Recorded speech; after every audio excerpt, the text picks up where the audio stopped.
Hello, ladies and gentlemen, and welcome back to the Impossible World podcast. Please don't be mad at me.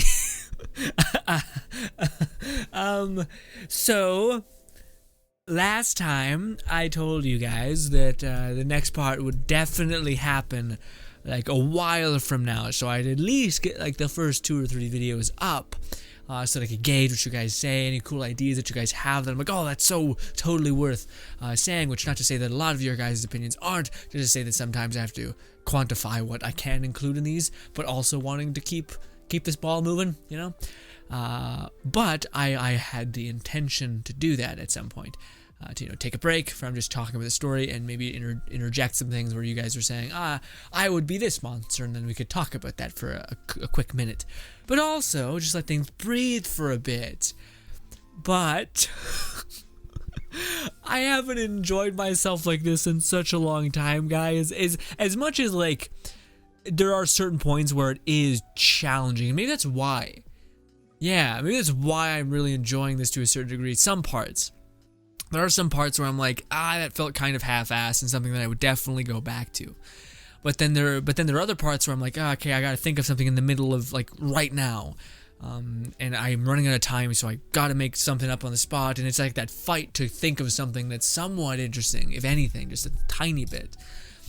So your brain's like, this, and then you're like, okay, that, okay, what if I do this as well? But that. Oh, and this can interject with that. Oh, and this is going to foreshadow what's going on over here. Okay, and then you start like, okay, now we're cooking with gasoline, kind of a mentality.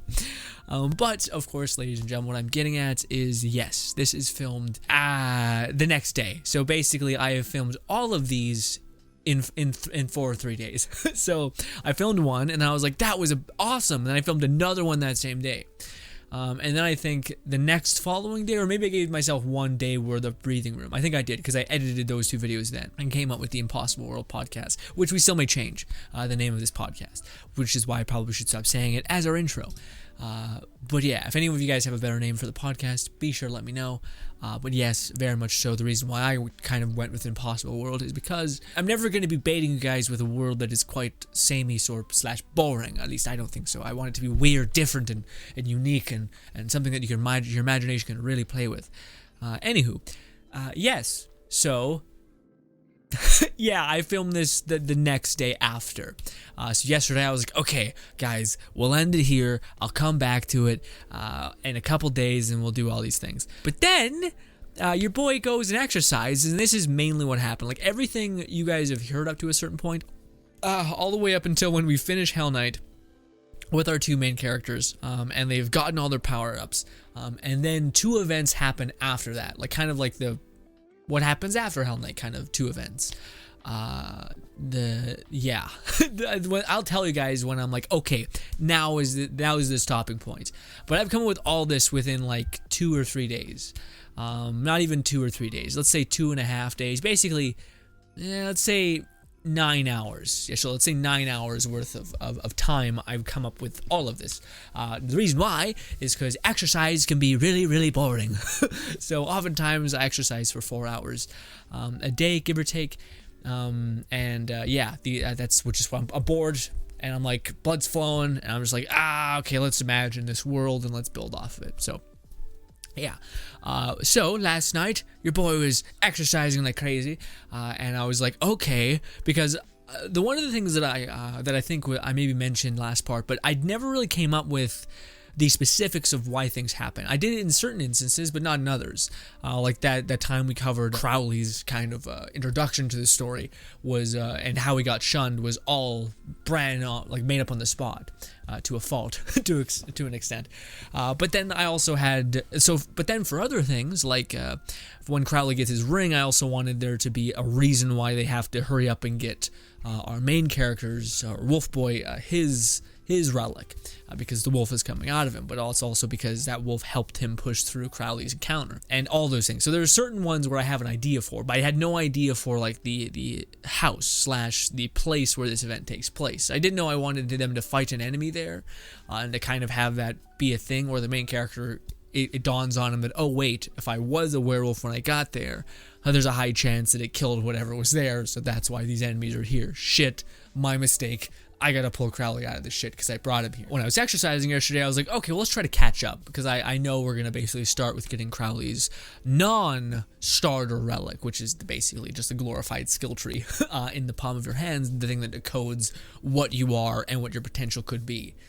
Again, kind of building off the MMO thing. But anyways, there is a relic that Crowley's going to get that's going to really make things sync up really well. But I was like, okay, well, let's think about what he could have, you know?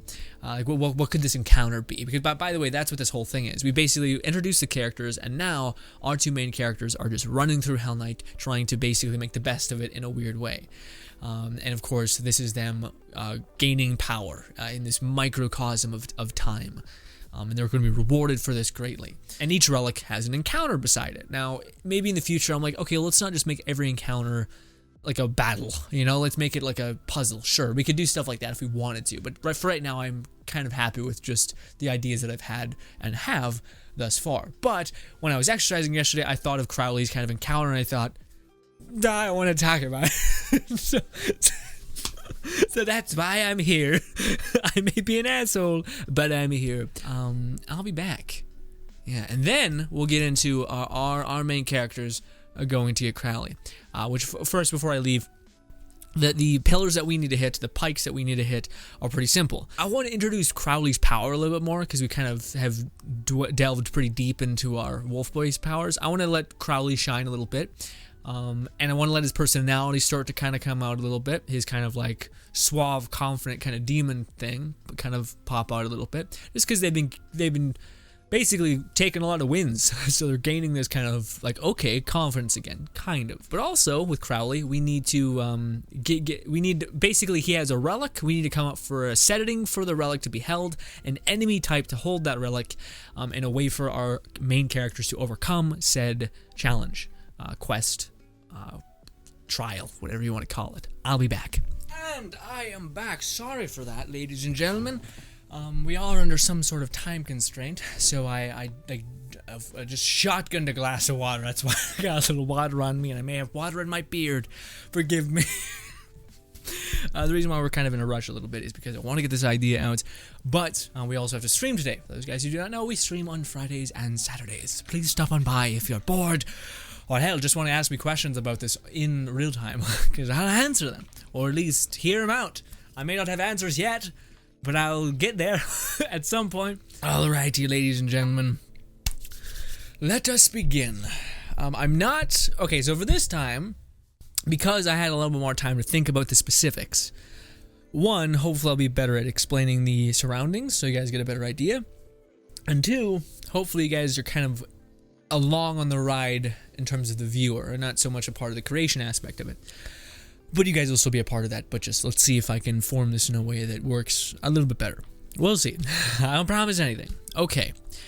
So our main characters may start making their way outside of the creepy-ass forest, the one that had all those root monsters.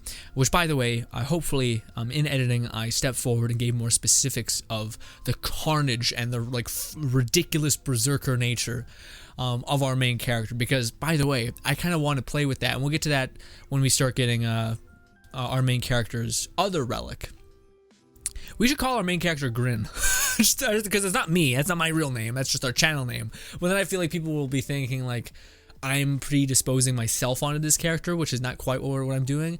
Don't get me wrong. I see it from my perspective, but I'm not like... Sometimes I'll say he does something for a story beat, not because it's something that I would do, you know?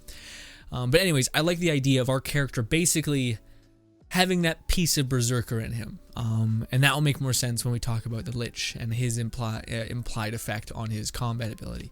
But anyways, yes, so our companions make their way out of the forest. All the while, our main character starts holding himself a bit differently, our wolf boy. What Crowley even notices that he starts picking himself up more. And just a peek behind the curtain, I don't think it's because he thinks he's confident now, but it's he realizes what he's capable of, and he realizes that he has this thing on his team, and he feels good by that. But he also realizes that he has Crowley on his team because Crowley never ran away, even though he had the opportunity to do it. He stood by and fought until he was able to come out. which he's grateful for.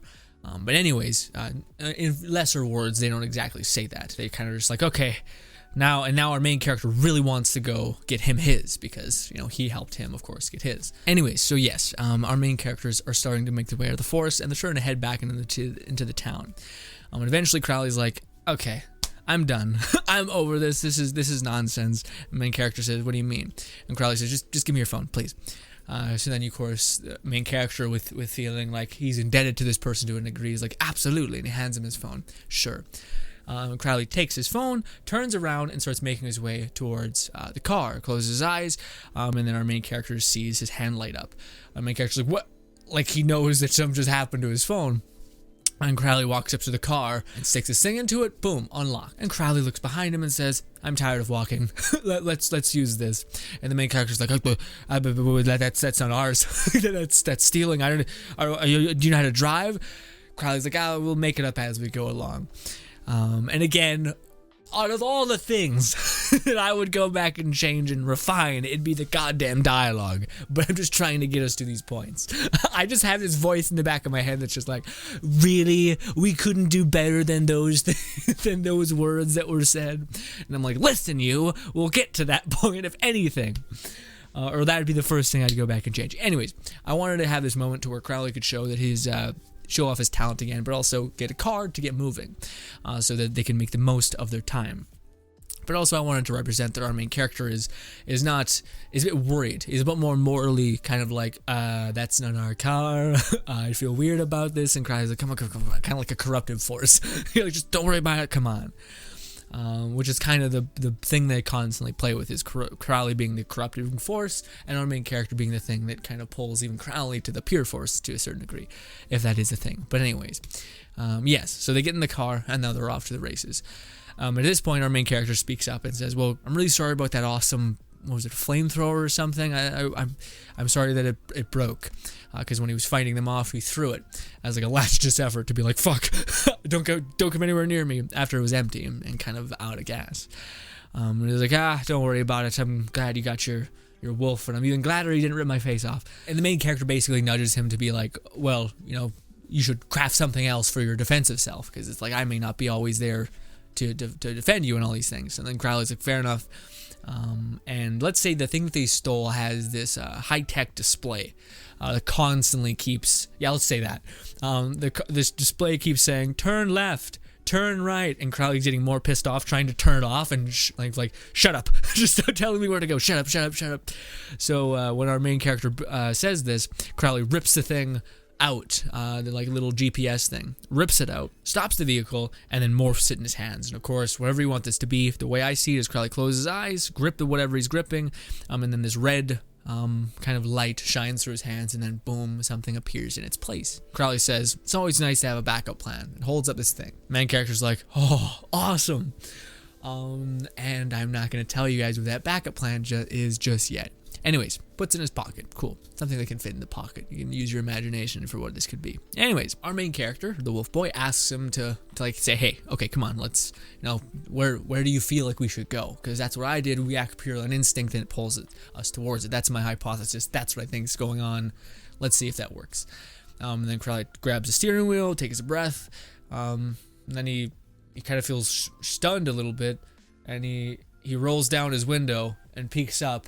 And that whole like GPS took him to the right place, actually, a place where his relic was. And it kind of like picks up the thing he just made and is kind of like, thank you, and puts it back in his pocket. But what he sees as he pulls out the window, and this is my visualization for this kind of level, is this giant tree trunk embedded into the ground. Think of like an old tree trunk, like withered by rain and decay, that kind of thing. And it's just pretty giant, like almost like if you were to take a building, like a normal house, that general size, and make it this giant tree thing. And it's pretty tall. Let's say that it's a bit big. It's giant. Let's go that far. Not as big as not like a skyscraper, but just oddly big. Like way bigger than a house. Let's say a little bit taller than a house. Anyways, Crowley's like, we were here, like, perfect. So then you both step out, and then you both like extend your head, and you look all the way up, and you see that it's just very, very tall, and you have no way of how to climb this thing. And then Crowley leans in and says, "Any idea how we get up?" And our main character says, "Not a clue." And then of course it hammers back to Crowley, and he's like, "All right, well, you think on it. I'm gonna go see if I can make another weapon." And as he steps forward, a vine wraps around his leg, and Crowley sees it, and then boom, gets completely flattened on his face and then dragged. As he screams out your name to try to get a hand, and our character goes to grab him, but the tree parts, pulls Crowley in, and then the roots kind of settle back in. And then Crowley's like, shit. And Crowley is now in the belly of the beast in this tree. Now, as Crowley is being drugged through these little holes, he plops out, kind of all dusty on his face, turns over, and he sees that there's light around him. And he sees these three individuals, people, monsters, whatever you want to call them, holding these sticks. And these are lizard men, because that's the people that I would think would be pretty cool to guard this sanctuary kind of place, this trial kind of place. And they're like very tribal. I like the idea of like lizard. It could be anything. It could be a tree person if you want, but I just feel like lizard thing would be kind of cool. Like a lizard that exists in like a tree, a little hole in the tree, and it pops out and worms around and then comes back into this little creepy hole, and you're like, oh. Yeah, that's the idea here. Anyways, so again, at this point, we're going to be doing perception locks for the most part. So yes, Crowley's on his back, and he sees all these tribe people, and he's like, I'm cool. Like, don't kill me, please.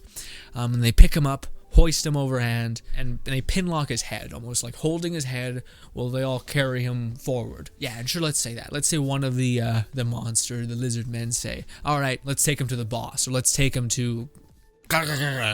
and then they go off in the distance, and Crowley's the whole while trying to like pitch these guys like, wait, well, just you don't have to take me to him, but we could talk about this. It'll be kind of mentality. Anyways, hard cut to our main character. He's stuck at the very bottom, and he's kind of like, sure, let's say the vines parted ways, and he got pulled in, and our main character grabs and trying to tear away the vines, but nothing gives, and he's like, shit. And the main character kind of dawns on him that, well, if these are trials, and the main character kind of has to truly like recognize these as these weird things, these trials, I bet it'd be at the top. The relic, I bet it'd be at the top. And I think Crowley's crafty enough to find his way in the top. So he takes a deep breath and he says, okay, I need to get up there, but he doesn't know how to do it. So he pulls up his lich thing. Because he just, by virtue of him knowing both, like looking at both, the werewolf has very much attacking and those kinds of buffs and abilities, but not much utility stuff, which is why he goes to his necromancer one, which you remember seeing something. And the main character hasn't spent a dime on any perk points, so he's accumulated enough something to spend in either thing, but he doesn't. And we'll get into why this is in a future thing. But he looks through the thing and he says, okay, well, there's this one thing that I can get that's called necromancer's chain. It's like, okay, sure. So then he purchases it, and basically it's this ethereal chain wrapped around his wrist. Takes a deep breath, okay, and then cut, and it's back to our boy getting pulled through the thing. And at this point, I don't know what more there is to say, because for this one I didn't want there to be this like, well, you guys will see. So again, we're gonna hard cut to Crowley. At this point, they've taken them all the way up this giant stump, I guess we'll call it, this decayed stump. Hi guys, let me try my best to actually explain this just a touch more about the scenes and whatnot. So as Crowley is being pulled up this giant staircase, he finally sees the night sky. And by the way, another description for this stump is, think of a stump that got hit by lightning and burned away. So it's kind of like half there, but there's no like sprout at the top. It's just completely wood that's been kind of shattered and cracked. Also, another trait I forgot to mention is the tree is covered with these vines, these roots. And as he's making his way up the stairs and as his eyes are following the roots, all of the roots are drawn to this specific totem place. Again, it's the same kind of thing like this obelisk, and of course this obelisk is just this giant pyre, this pillar that's about waist high. But anyways, alongside this are these vines that start climbing their way up. But as the vines climb their way up, they transform into this concrete / black tar engraved hands. And these hands are climbing their way up this pyre. And as you follow the hands climbing up this pyre, you find them get to their destination, which is this giant, red, bright circle, kind of like an orb, the size that would fit in your palm. And the fingertips are just touching the special red orb-looking thing. And Crowley sees this, and sees that that's his relic. That's the relic that they came for. But as he's looking at it, he hears this big doosh, something just jumped off and landed. And he sees this giant fucking lizard man, or it could be anything. I just say lizard man because I have the whole tree analogy and stuff like that. It could be like the ant people, but I'd rather not. So it's the lizard man for right now. So anyways, they drop down, and we'll get into like people could be like, well, what the hell, Grin? This demigod loves monsters, but yet they're fighting monsters? Well, it's not exactly what he loves about them. But anyways, we'll get into that when we have a moment to talk to him, and we'll talk to him at the end of Hell Night. Anyway, and yeah, Crowley sees that there's this giant, clearly bigger than every other lizard man that he's seen, this chief. And this chief is special in the sense that he actually has 2 arms, or 4 arms, sorry, like 2 sets of arms coming out of his side. And one of them is holding this badass curved blade, let's say that. And the big lizard says, "Who have you brought me?" as the lizard underlings throw him to the ground. And Crowley eats shit a little bit, catches himself, picks him up, and is like, okay, just wait. And Crowley is starting to panic and try to talk his way out of it, being like, oh, I was just in the area. I wasn't really doing much. I didn't want this or that. And then the big boss says, I'm tasked to protect this relic of those who are worthy. And this is the first thing that this world brings me. Like this just pathetic, weak looking demon. Pathetic and all that stuff. And he starts taunting him, and Crowley's like, okay, that's kind of rude. And then the big boss man throws him another insult, and Crowley's like, great. Like, shit, I don't know what to say. I don't like, kind of letting this dude walk all over me. And as he's looking kind of off in the distance, he sees this orange twinkle off in the distance, this kind of strange light that he's noticed before. He thinks is familiar. So then his eyes focus in, and it's our main character peeking over the tree stump, because it's the same as like a decayed tree. So think of a tree stump like this, cut in half and then withered away. So then there's just these shrapnel kind of pieces climbing up, and then of course the roots dig into the ground, and yeah. So our main character's on one of those kind of broken spikes and waves, and then quickly goes back down as soon as Crowley seen him. So then he goes back down, and Crowley kind of makes eye contact and is like, okay, so now I got my person here, the person that I think can pull me from this fire. And I'm back again. Mean editing, my bad. That is my mistake. Yeah, I forgot to talk about, because again, I like the idea of doing perception locks. So of course, we're perception locked for Crowley right now. But as soon as Crowley sees our main character, if I was making a TV show or something like this, maybe while Crowley makes a face like, how the hell did you get there? Hard cut back to our main character and what happened. So essentially, he summons forth this astral chain that's around his wrist. And he sees, he didn't really look into the specifics because that's not what is demanded right now. He needs to act. So anyways, he knows it is somehow alive. It's a living weapon. And sure, let's do that. Let's say our main character tried to climb the tree with just his bare claws. Or his wolf claws, whatever you want to call them. But he tried, and then he got bounced off by, let's say, a rogue vine that's just like, nope, or a root that just popped him off, said, nope, that's not how this works.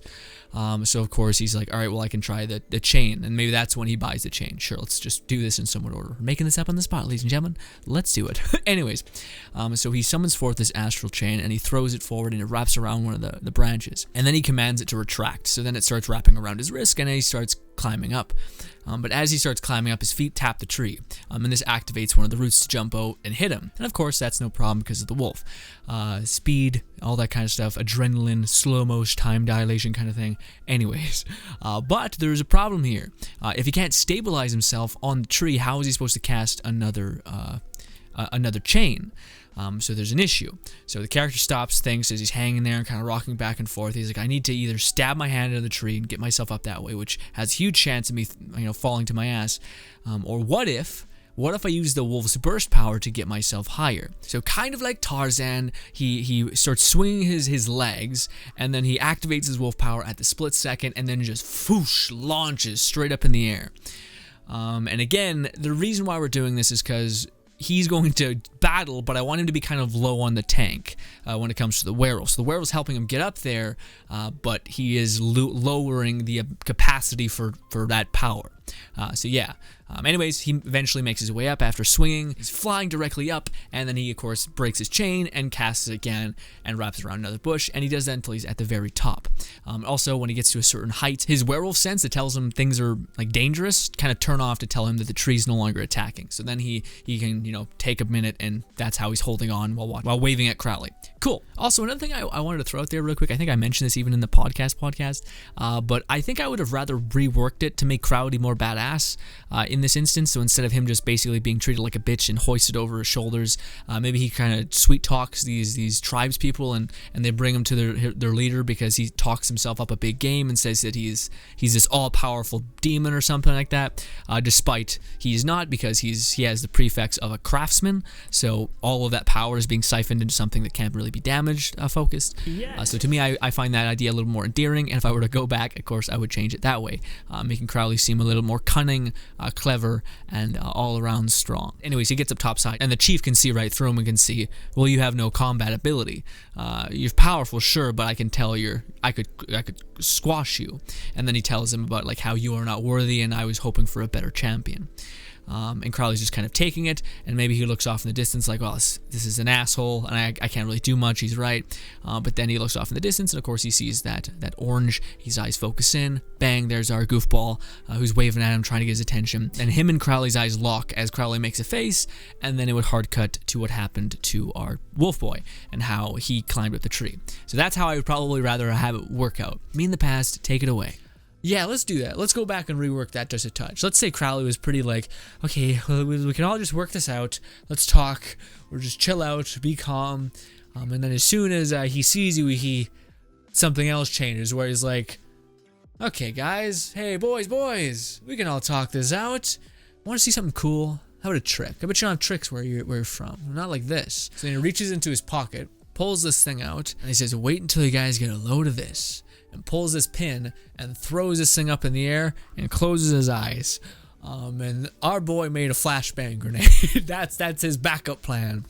And our main character sees this, ducks. Then Crowley, as soon as he hears the flash, opens his eyes and just cracks the big lizard man right in the junk, like pow, hard as shit. And then the boss man just crumbles like a bitch on the ground.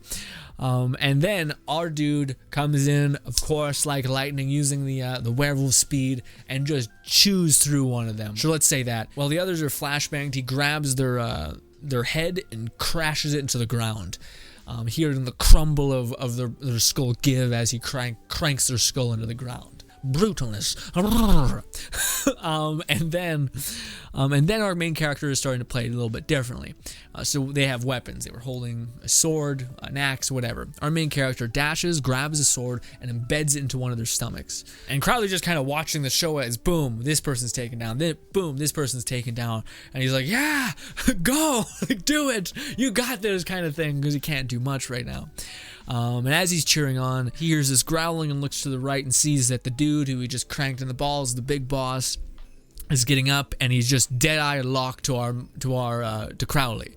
And he's pissed, and he starts getting up, and he starts moving towards Crowley, and Crowley's like, okay, oh god, and he starts screaming for the one dude to help him. The person that our main wolf boy killed, the one he cracked his face in the ground, the first person he knocked down, he was holding a spear, and the spear slid across from Crowley. So Crowley starts running away from him, and he sees a spear, and he makes a break for it. But at this point, I want things to kind of slow down. And in this slowed down state, Crowley makes his way to the spear. Or the main character sees that he's almost at the spear. And our main character, because of the wolf, he has these moments where he can like perceive things slower, like kind of like a slow down time effect, sure, just for, if anything, just storytelling, just to convey super instinct that the wolf has, sure. Anyways, so we can see that Crowley is running this way, and the main character can feel that he doesn't have two bursts of power in him. He only has one. So he's kind of like, shit. Like, I can either use the wolf's power to burst over there, but I can't go anymore. If I do, I'll transform. So I can't do that. So he's like, oh, I can get over there, but then I won't be able to hit him. Or I won't have enough power to hit him and knock him down. I'll get like skewered by his. Let's say that. Let's give you guys a better picture of this general. He's got 4 arms. One of them is holding a shield, and then the other is holding this crazy.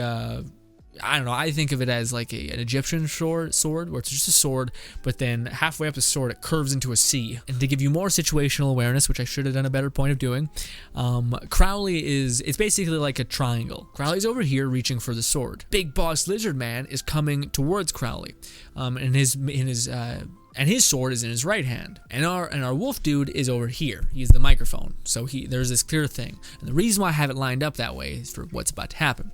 So, anyways, our main character realizes that he can't do both, and to what should he do? So then he says, "Wait, I trusted Crowley to get up here, and he did it. Let's see what he does for right now. And if anything happens, I'll like change momentum. Even if I just have to, if he makes his way there and I just have to kick him, I'll knock him off balance and do that. But for right now, he's like, let's just see what Crowley's plan is." So of course, Crowley reaches down, grabs a spear. You see this quick flash, and then you hear him say our main character's name and throw the thing that he just made. And as he throws it, he doesn't have the greatest balance, so he throws it, and he's basically spun back around as he heaves this thing. And he sees that Lizard King, or whatever it is coming at him. And because his weapon is on his right hand, and because for the Beast Man his weapon is on his right hand, he winds up, and as he starts to go and he's about to embed his weapon to Crowley, and Crowley's like, shit, as this thing is coming down to him. Boom! I want it to be this giant. This thing just smashes into the main lizard, and just a ridiculous amount of force sends him completely flying and pikes him into the wall. What happened was Crowley grabbed the spear, and he's not able to do a lot, but he changed the functionality of the spear to basically be a 3-prong thing. So he gave it a little more damage, adding 3 more prongs, but also, let's say, hardened the steel a touch for the center point. Anyways, he quickly upgrades it and throws it to our main character. And our main character's like, perfect. So then he quickly grabs it, and as he grabs it, he uses that last bit of beast, werewolf rage, werewolf power, that burst, turning it on and turning it off that he can. And into all this throw. And I want that to be like just this ridiculous amount of force behind a spear that not only impales this person, sends this person back, but I want basically for him to have made a spear like this, like a straight spear in the middle, and then these 2 prongs outwards. So when it first impacts on Lizard Man, the force with the spear pushes him back very, very far. But then as soon as it makes contact with the background surface, the wood, those 2 prongs break, because the sheer force of the thing going straight through him digs in more. So basically the force by the 3 prongs sends him flying back, but then eventually as soon as those make contact, they snap off and they kind of just pincer him into the tree wall, but behind him. And at this point, our main character's like, because he has reached his capacity anymore, and he's gonna take over. And in fact, again, one of the things I was hinting at is the more he uses, the more kind of gross and vile he starts looking. If he uses a little bit, then you hardly notice. But if he keeps using more and more and more, you notice that every vein in his body is this black tar. And if he gets so close to the brink, even the whites of his eyes turn black. So you can very, very much notice his eyes. Anyways, our wolf boy is down for the count anymore, and he'll pop. So he's breathing heavy, and he looks up and he hears this kind of like grunting, and you notice that the lizard man, who is pierced to the wall, is dead-eyed locked with our main character, grabbing the spear, pushing it deeper into him, about to basically push himself off of it. And he's hard locked with our main character, and our main character's like, stand up, because maybe he was taking a knee because it was overwhelming him. So he's like, fuck, and he goes to get up, and then and Crowley out of nowhere picks up his giant sword and just heaves it with his hips and smashes into the side of his face, and then boom, it's embedded. The lizard man's like, and half of his face slides off, and I'm back. Sorry. So yes, that's what happens. And because I like the way of like Crowley actually, it is like this being Crowley's trial, like how he convinced these people to let him see the kingpin, and not only that, but he kind of wiggled his way around and still found victory. And as he embeds this weapon into his head and the lizard man slides his head off, let's say, I don't know what it is, but let's say Crowley shoots back an insult at him, kind of like, you told me that I wasn't worthy. You told me that I couldn't do this. You looked down on me. Well, look who's laughing now, kind of thing. I don't know what that one-liner is. Haven't given it much thought. I'm doing my best right now to just kind of push through this.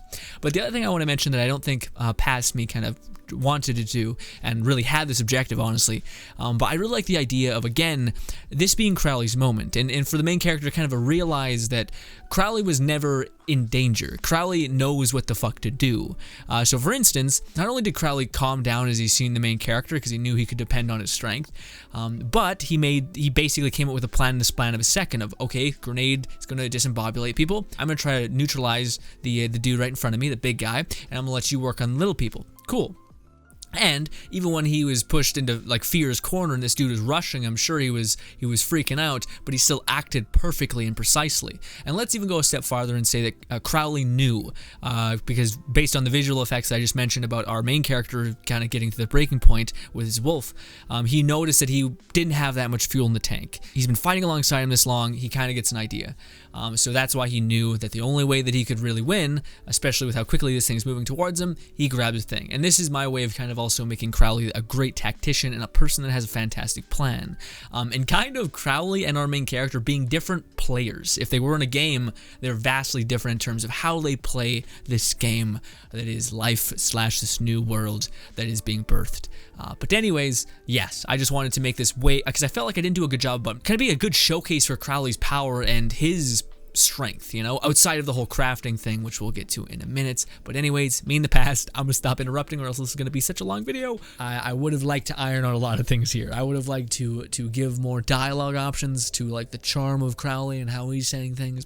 I would have loved greatly to have painted the picture more, and so that moment for not only when if I was writing a novel, for this suspense to kind of be building of, okay, well, what the hell did he create, and what the hell do they mean by backup plan? And then for them to accelerate, basically Crowley made a flashbang, and that's how he was able to basically give our dude this opening, this thing. But also, not only that, Crowley basically stunned by kicking this lizard boss in the balls. But then for also there to be that moment of like teamwork that comes together through both of them, and this starts to seed what I would like their combat to be in the future, which is very much Crowley just making weapons and then throwing it to our main character. And I guess this is a good time to talk about it anyway, but because I could do a better job of explaining this, the main character inherits his werewolf, which means he inherits this battle strategy / battle sense from his person. And this person that he inherited from is a Native American berserker, which means he has a very unconditional way of fighting, but he also basically chews through any weapon that he's using very, very quickly, which kind of plays into the way I want him to fight. But anyways, we'll get to that at a later date. Anyways, sorry, we went off track there. So again, badass lizard was coming towards Crowley, grabbed the spear, upgraded it from its primalness to actually be steel and better, and throws it to our main character. And main character's like, perfect. I didn't have enough juice to actually get over there and hit him. But this way, all I have to do is grab the spear and use all my strength to throw it at the person. Perfect. And let's say Crowley even knew that. Crowley could tell that you were struggling. Like there was a reason why you weren't like jumping on top of this person. So I was like, okay, I'll make him a weapon and give him an edge in combat. So then he throws him that, and boom. You pierce him to the wall, and as he's just about to be a badass and like push himself off of the stake, Crowley doesn't let him have a single chance of time and just cracks him in the skull with his own sword. And to me, I also like that idea of like there being this big badass tribes person, and as he's like he gets stabbed and he's like, ugh, I'm a man. So then he like walks into the spear and like digs it in deeper, but that is gonna basically crush your skull. For there to be just some random asshole who's like, fuck this, boom, here's another bit of damage. I love that trope greatly of being like, well, why would I just like let you do that? Oh, because I'm afraid? I'm halfway here. I've already stabbed you. You think I'm afraid now? So yeah, I like the idea of basically this person who has like a badass moment who's like, this is nothing to me. I'll get, boom. And just because he's an asshole who's not paying attention in the battlefield, he gets cracked with a sword in the side of the head. And I love that. Anyways, so he's down for the count. Crowley tries to pull the sword out of the tree as it went through his head and is now impaled into the tree as well. And he's like, oh, forget about it. that's heavier than it looks. And our main character, and sure, let's keep that theme going. Why not? Crowley comes up or walks up to the main character, extends his hand, and pulls him all the way up. Boom, bam. And then the eyes are drawn to this. Again, the way I would describe it is there's this tree with each root kind of climbing up this one part of the tree, making its way to this one thing. And it almost looks like all the roots in the tree are like climbing up or like being drawn to the center obelisk. And in this obelisk is this giant kind of like pillar coming up to the ground around like waist height. And along that pillar are these hands like grabbing along the pillar, and then at the very top there are these hands that like 1,000 fingertips holding this specific little red orb. So anyways, Crowley's like, okay, let's make our way to it. And again, I would love to iron out the dialogue in a better way, but we're just trying to get to A to B.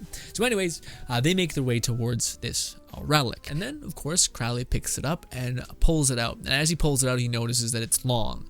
So there's this red gem with all these hands climbing over it.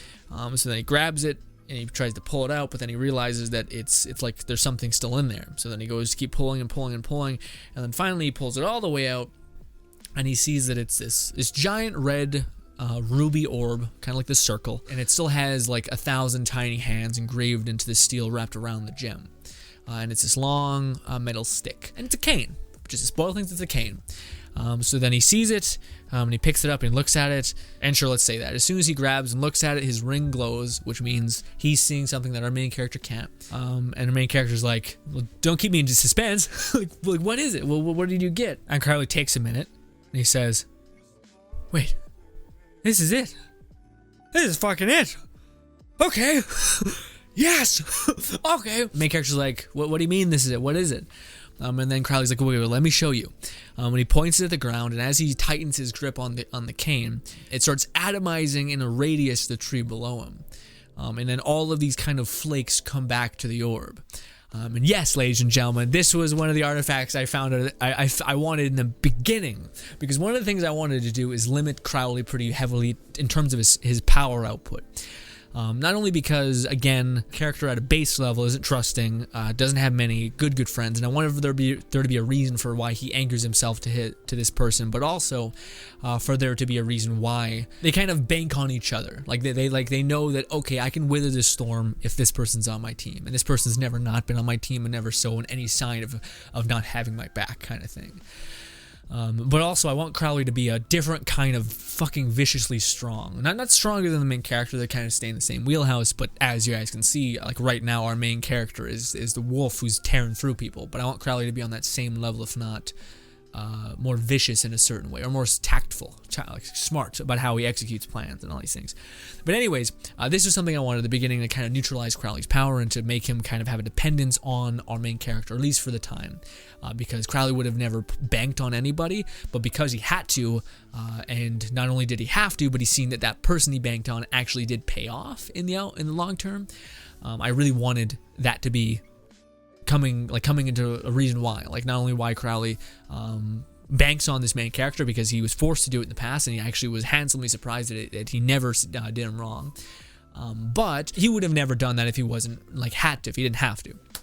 So from the very get-go, this is a thing I wanted so badly, but also I thought it'd be such a cool thing, because I couldn't stop myself from thinking about how that would be such a negative. If you were a craftsman, the one thing that is your absolute negative is a lack of resources. And if you can't, and this is something that is such an insanely strong relic, which is why it had a pretty heavy defense and why it even tested our main characters who already have a couple relics in their bag. The reason why is because this is like the key to anyone who is a craftsman, which turns out there's not that many. But I don't know, I felt like you'd feel like an asshole, like especially Crowley of all people, who's this confident kind of demon, to be like, all right, well, I'm gonna go get some gems, and like hoist a giant pickaxe over his shoulder, and is like, hey, it just starts like cranking into some rocks. And I was just like, that doesn't seem like the main character, but also like a good thing. So this is an incredible leg up. But by the way, I should explain what it is more. Basically, it is like this cane that will atomize whatever you point it at, and deconstruct it and give you resources for it. And there's some things that you can do with it that Crowley Crowley will kind of mention, and that's when we're getting into like the gamey part of it, like what do you call it, the things it can add. Like eventually he'll be like, okay, well there's a chance whenever I deconstruct something that I get a rare material, and lo and behold, what's a really rare material? Gunpowder. So he could be, and there's something that I want the main character to kind of bring up when he's kind of talking about their skills. And the main character points this out as like, okay, well, yeah, you could get this offensive skill, or you could upgrade your cane, which would mean that, say, if you're trapped in a cave or like in a room, and we always have a relic, so our relics are anchored to us. You could just dissolve the ground under you or anything in that room for a chance to have any resource that could actually be the thing that helps you get a gun or a bullet or anything like that. So he says, you know, as much as that one may not seem as glamorous, that one could be used always, forever, and it's something good to get early on. And that's kind of what our main character's power is. I kind of mentioned it in the past. We'll get into that, but yeah, the main character sees skill trees differently than even people who have them. So that's what gives our main characters a little bit of a leg up, and that's what we'll talk about when we get Lich Necromancer Man / Werewolf, his next relic, which will be very much tied to the Lich within him. And will describe with the prefix of Lich that he was. Anywho, yes. So of course our main character sees this. He thinks that's awesome, and then Crowley is excited because he's like, "Well, don't you see what this means? Like, I can craft things now. Like, one of the things that were limiting to me is that I couldn't get enough materials. But not only can I store materials in great quantity now, but I can break down anything in an instant." And it could be anything, I think, as far as I know. So anyways, they start making their way down the tree. Or sure, let's say Crowley's cutting a path through the tree with his staff. And as soon as they summit, they get to the very bottom of the tree. Crowley looks behind him, and the whole thing starts crumbling down and like falling apart because you basically took the lifeblood, which was the staff. Anyways, Crowley's like, whatever. Like, doesn't matter to me, baby. I got this cheat, this super big win. And our main character's happy for him, but he's also pissed off because as they're making their way back to the car, which let's say it's a little bit farther away, or let's say, I don't know, as they're making their way down the thing, he notices that Crowley's like destroying everything along his path. So they're like passing other cars, and he's like breaking it down to its base components and sucking all the materials into his staff. And the main character's like, at least keep shit away from in front of us. Destroy what's behind us. We're gonna fall into a pothole or some bullshit. So he's giving him some grief. And let's say they're right beside their vehicle, like they've summited, they've gotten close, they've walked a little distance. And I wanted to add something. So as Crowley is just chewing through everything, and they're making their way to the car, Crowley spins around, looks at our main character, and says, "I feel like I'm on top of the world, baby." He throws his arms out wide, as if he's giving the world a big hug, smiles, and then just drops all the way back and boom, smacks hard on the ground. And our main character's like, Crowley. He like runs over to see what's up, and Crowley kind of comes to, and he's like, I feel cold and anemic and oh god. And he looks and he's like, oh, I have almost no magic anymore. And the main character's like, what are you talking about? How did you not keep an eye on that? And the character's like, I don't know, whenever I craft something, it doesn't take away from any magic. I guess magical items for me take away magic. And of course, that's kind of his balance, is that, you know, it takes nothing to craft something. It does take something to use a magical item that it siphons magic from its creator, which this thing definitely does. That's my limitation on it. But there are upgrades in the thing that can like increase the ability, because basically, you know, the dodge tool, or like whenever you're like, even if you touch Photoshop once and you use the eraser tool, where it's just this circle that just basically goes right through something. Let's say it has like, I don't know, a pretty good width that it can like destroy and dismantle. But it is that shape. It's like this. It's like the very same ruby kind of red pearl. This giant circle thing. With hands climbing up it, steel little hands clawing at this circle. Let's say it's about that same thing. So it's like if that were to get blown up and just eat through something. But you can change it to basically point at a car, and for it just to basically the whole car to just start like dwindling and like Thanos snapping itself out of existence and into the cane. So yes, that to me was I don't know. I was really proud of that relic because to me it fixed the problem that was craftsman, like that issue, which is why there's such a massive importance and gain to get these relics. So yes, our craftsman demon dude found a cheat sheet which essentially allows him to not have to swing a pick for 10 hours and instead point, click, pull resources, can craft the world now within a certain degree. He still needs to unlock things, but our main character, so Crowley's getting close, and in the next part he's gonna finally click with having got past a kind of really frustrating part. And sure, let's say before the main character and Crowley are about to go, because eventually he snaps out of it. He becomes less anemic and like, oh god. And it's like, okay, let's go get yours next. But before that, let me do something. And then sure, let's say he's like flipping through things that you can't see, and the main character's like, all right, I guess I'll wait by. And then boom, he makes a double barrel shotgun. He's like, now I can fucking do something. He's like, perfect. So he makes his big, mean double barrel shotgun, and he says, and sure, let's say he calls it out by name. Like, this is a 1950s double barrel, whatever it is. He's like, perfect. Or let's say they do that when they get to the destination. Let's not like cram everything in this time space. Crowley and them say, okay, I'm good. Just give me a minute. He gives him a minute, and they say, yep, I'm good.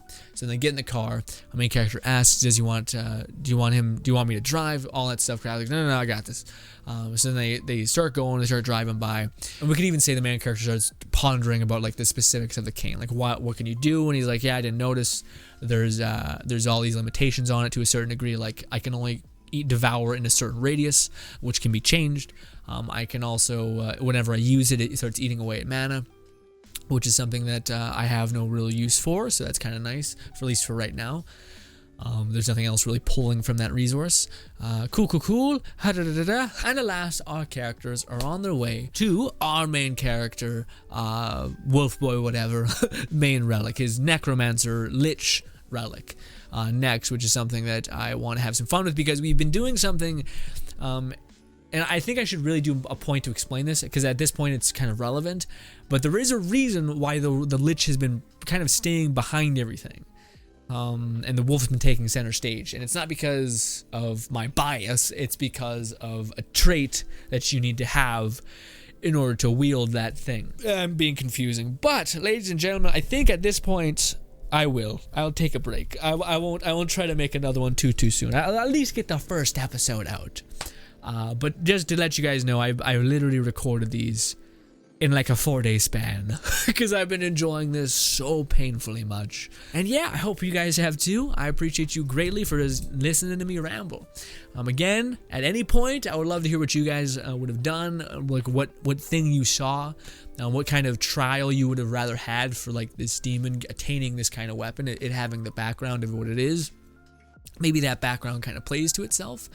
Like maybe you don't want that kind of team building that I did. Maybe instead you want a time for Crowley to shine, and maybe he does like talk everyone's shoes off, and yeah, that's something we could do, because we had a time gap there. We could just say that Crowley maybe smooth talked his way up to talk to the main guy. So if you were like filming a TV show, it would just show Crowley like being surrounded by all these like Amazon lizard men, and Crowley's like, just a minute, and then we hard cut to our main character. Main character comes to the determination that he needs to climb up there, as well as he attains his kind of first skill. Kind of wolf claws are kind of his first skill, or his burst wolf kind of is his first skill. But anyways, he gets this ethereal claw, which by the way I didn't mention. That's how he got up there. Actually, I did. Anyway, sorry, I could do this forever, guys. Ladies and gentlemen, thank you so much for your time. I have to go stream, but I appreciate you greatly. In the next chapter, in the next little bit, we'll be getting our boy some summons, our necromancer boy some summons, as well as explaining the thing that's going on with the Lich. Same way we kind of explained what's going on with the wolf, how he doesn't feel like he's acknowledged, and all these things. Good. Thank you so much for your time. Hope you guys enjoy the rest of your night or day, and goodbye.